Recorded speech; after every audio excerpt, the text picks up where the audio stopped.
What up, EOB, Way of the Warrior? Last week, UFC Sweden, I went 4-0. This week with UFC 145.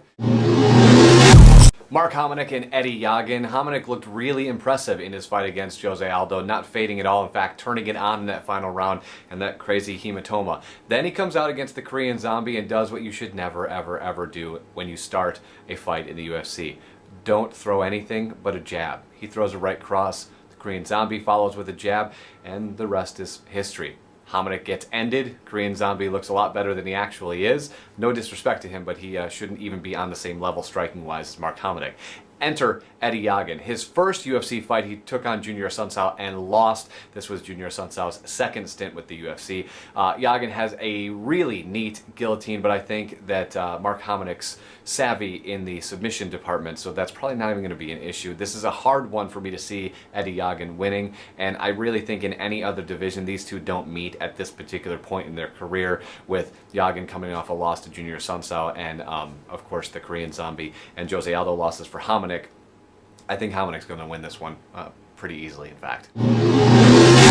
Brendan Schaub and Ben Rothwell. Schaub was on a bit of a tear in the heavyweight division until he came up against Big Nog and got absolutely shellacked. Prior to that, though, he had beaten Gromley, Teixeira, of course, Gonzaga, and Crow Cop, and now he looks to get back on track for another title hunt and see if he's even in contention. To do that, he's got to beat Ben Rothwell, and Schaub's counterpunching is heavy and devastating, and I really think he's going to test Rothwell's cardio. If you remember the Mark Hunt-Rothwell fight, it was horrific, and I think that is something that Schaub doesn't really have.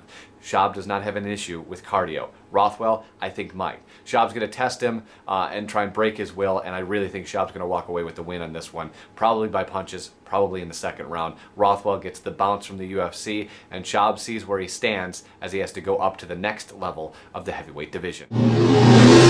Rory MacDonald and Britt Che Mills. Rory MacDonald, absolutely amazing to fight. GSP calls him the next GSP, and he moved to TriStar after that loss to Carlos Condit, his only loss. After that, he suplexed Nate Diaz into a different weight division and turned the lights out on Mike Pyle, and now looks to do the same thing with Che Mills. I see really no way that Che can win this fight except for maybe an errant punch. That's not to say that Che doesn't have any skills or he's not underrated or anything like that. Che has 2 wins over Dream Champ Marius Zaromskis. He was the Cage Rage champ in Britain, and he's got a decent pedigree. I just think Rory MacDonald is on a totally different level in the welterweight division. Rory has changed the way that he's trained, and you saw that in the Nate Diaz fight and the Mike Pyle fight. This is going to be a game changer for Che Mills. He's going to come against a guy who can wrestle his ass off. He's going to manhandle Che Mills and probably end this one on the ground, either with ground and pound, which is what I'm leaning towards, or a submission. I think it should be a very fun fight because Che's going to want to throw. But I think in the end, Rory MacDonald gets this win and maybe, just maybe, looks to revenge that loss to Carlos Condit, because I don't think he's in a hurry to fight the version of himself, the older version, if you will, the actual GSP.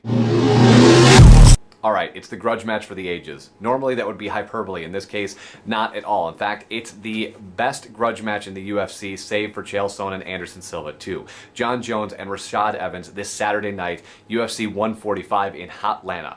Here's what you can expect. Jon Jones has never been taken down in his UFC career. His first 2 fights were decisions. After that, he's finished every single person he's fought, including his DQ to Matt Hamill. Because let's be honest, if that wasn't an illegal blow, that fight was over, kids. He spent a grand total of 12 seconds on his back. Those are a lot of stats that Rashad Evans has to come to grips with.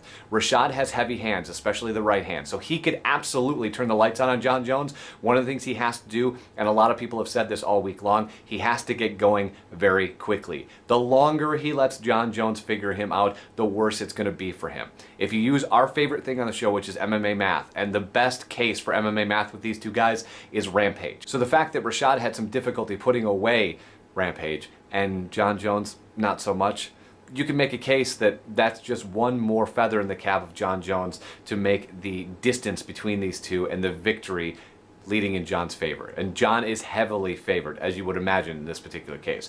Rashad has been running around and saying, look, I taught him everything he knows. I beat him in the gym when I trained with him.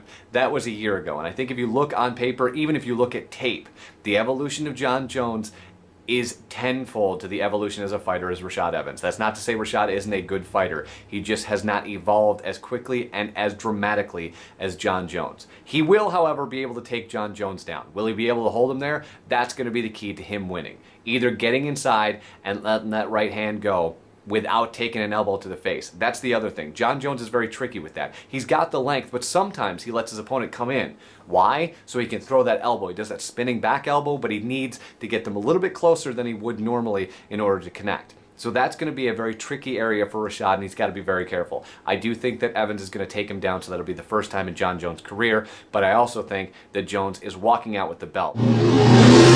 Catch our entire breakdown online at Facebook. Just search Wow Show. We will see you Friday night, and then catch the pay-per-view and follow all of our breakdown on Twitter at Wow Show. I'm Eric O'Brien. Catch you next week.